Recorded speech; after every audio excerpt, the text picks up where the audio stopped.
We've been following Asha Degree since this morning, the search efforts. Let me give you an update on where we are now with the search efforts.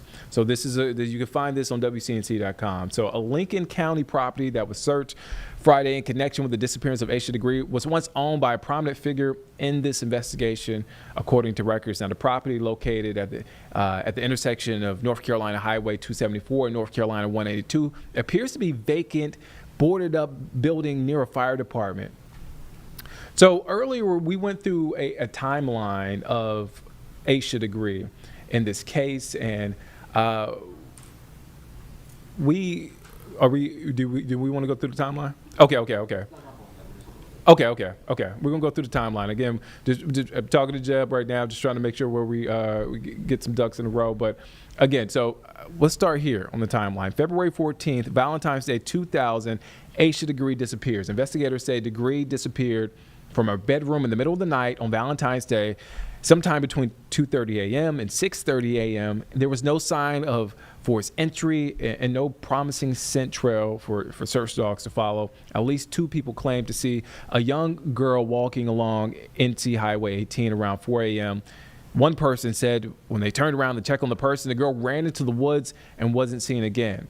So fast forward more than a year later, August 2nd, 2001, Asha's book bag was found. Construction workers found Asha's backpack and a few other items off Highway 18 in Burke County, about 25 miles north of Shelby. The bag was wrapped in 2 trash bags, and the worker who found it said on the backpack had Asha's name and phone number. So throughout the years, we've been doing stories, following the story very closely. We've been playing stories throughout this show on the timeline to sort of match where we were on the timeline and the stories that reflected it. Or did we want to get back to one of those stories from 20? Okay, all right. So we're gonna get back to the timeline, but WCNC Charlotte's Vanessa Rufus is here on Live Impact News in the studio. Vanessa, thank you for joining us. You're going to take over in about 45 minutes. You've covered the story. So, Vanessa, we played it earlier. You spoke to a former investigator in this case.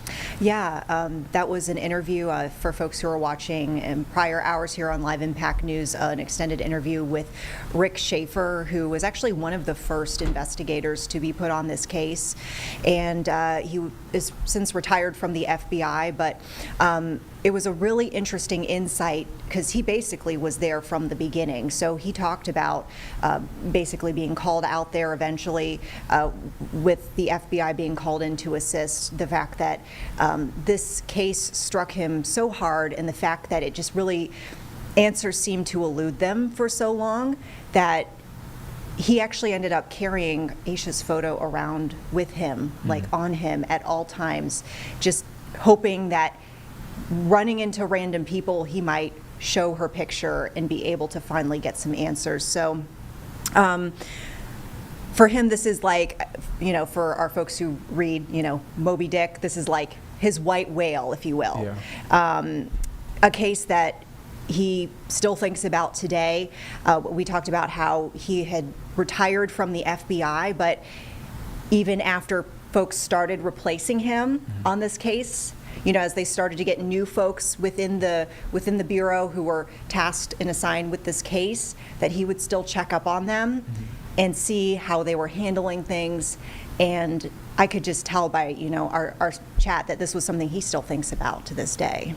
Were you, did you get a chance to text him, call him today when the story, I'm sure his phone is blowing up, but did you get a chance to talk to him today? I'm going to actually reach out to him via email because we've been corresponding via email.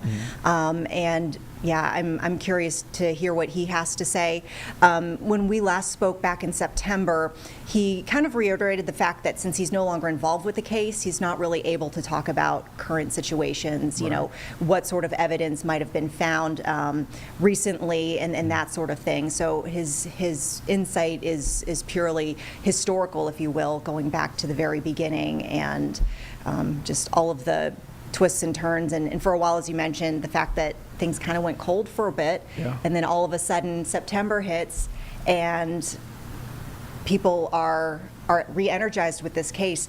I actually remember that night that we got word first that there might be some activity on this case. I have some contacts out in the Lincoln, Cleveland County area, and one of my friends out there texted me, and she's like, what can you tell me about Asha Degree? And I'm like, why are you asking now? And she says, everyone in town is talking about this. There are investigators, lots and lots and lots of investigators out at a property, which we know has been somewhat affiliated with this case in the past. Yeah. And she said, we think it's related to this. Nobody's telling us anything. But just historically, having lived in that area for a while, she knew the area, that neighborhood. And when folks saw all of the police officers and FBI and canines and all the equipment that they had out there, they knew something was up. And I felt like shortly afterwards, she started looping me in on social media chatter. And there were groups, like there are actually multiple groups dedicated to talking about this case. Wow. And posts on that day with like hundreds and hundreds of comments of people either, hope the family is finally going to get some answers, or can't believe this is happening after so many years, there might be a break. I think this really reinvigorated that community that has basically dealt with this shadow over their community for so long. I mean, I heard that we played that interview with I believe it was the great uncle. Was it on camera or was it a phone? Yeah, I believe it might have been Austin Walker Yes. And I'm sorry, we've had a lot of content. I know. Yeah. Kudos to y'all. I mean, y'all went through the archives, really walking folks through the years. Yeah. I mean, then keep in mind, this is 25 years, so that's a lot of stuff, of archives to go through.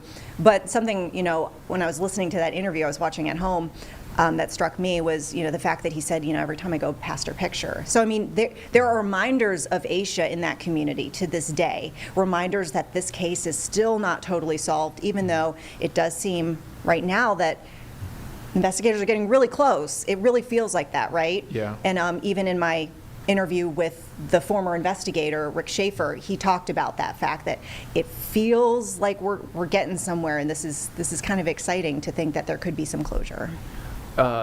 Nate was in earlier, and he was talking about the emotional toll, right? You get connected to these stories.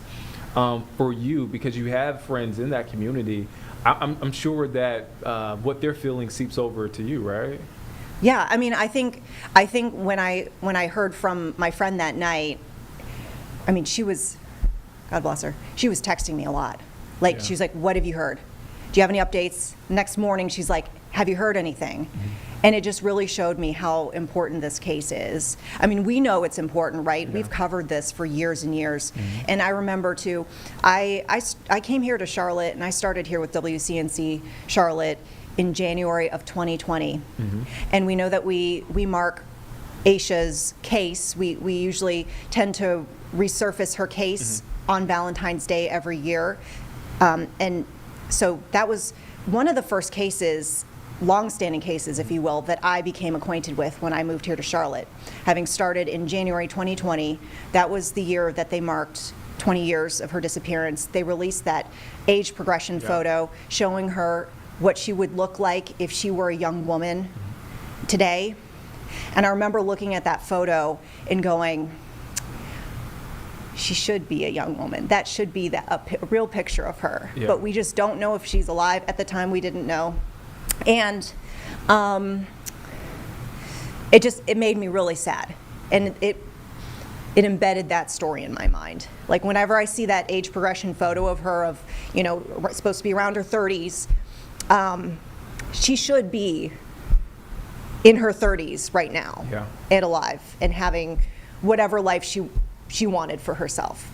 She could have been our cousin or sister. Or, Yeah. I mean, heart just breaks just looking at that photo. Well, and you had that interview, or I believe you maybe pulled some quotes from, I believe he was a deputy with Cleveland County Sheriff, who was just 1 year separated in age from Asha Degree. So you have people who are her peers in age, they have grown up, they're living lives. Yeah. Some of them are working on her case. Yes, yeah. It's I think it just hurts your heart to think about that, what could have been for her life. I had to I was going through the archives as we were in our 9 to 11 stream, and I had to take a break because it's heavy. This is heavy. I mean, this is, you're going back through the years and years of investigative work, of stories. You see the family, and then we get to this point where there's a search, and we're trying to make a connection. We want closure so badly for the family, and we feel like we're members of our family. Yeah. Well, and I mean, I think about that too, because anytime there's been a development in the case, right, we want to reach out to them. Mm-hmm. We want to know how they're feeling, want to hear what they've heard too, and I think about how they must feel too, just knowing that here we are 25 years later, and there's another development, but still no Asha. No closure yet. Yeah. No charges. No, there's still a lot of unanswered questions, and that has to sting every time. And while it's a positive development, right, that we have new evidence and things are happening seemingly,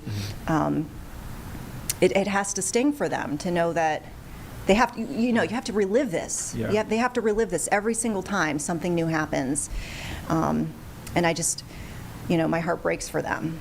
It's like you're so close, still like, nothing, I hate to say it like this, but nothing to show for it. And I hesitate saying that because they worked so hard on this case. There's been a lot of work. And, my chat with Mr. Schaefer, who was, one of the original investigators on this, he continued to hammer that home. The fact that is a lot of work, 25 years of work, and the fact that he took it personally, carrying her photo around, still following up with the new people taking over the case. That is a lot of effort for an agency to make sure that this is being carried along from generation to generation now of agent or investigator, and that they're doing the due justice. And he said, to their credit, Valentine's Day every year there was a campaign. They were going to make sure that this wasn't a case that went cold. They were going to make sure that her face stayed in the community and that people knew, doesn't matter if it's, 10 years later, 20 years later, whatever, you can come forward, you can give us tips. Every little bit helped. And lo and behold, what do we see? Piece by piece, they've pieced all this together, 25 years of evidence, and they're getting to this point where it does feel like we're seeing a light at the end of the tunnel. Wow, yeah, it feels like we're getting close. That's Vanessa Roof is here in the Live Impact studio. She'll be joining us. She'll be joining you and be here taking over in about 30 minutes. Thank you for that perspective. I say this all the time. I just like to pull back the curtain because, as journalists, we're human too, and we feel it too, and it takes an emotional toll on us as well. It's a heavy story.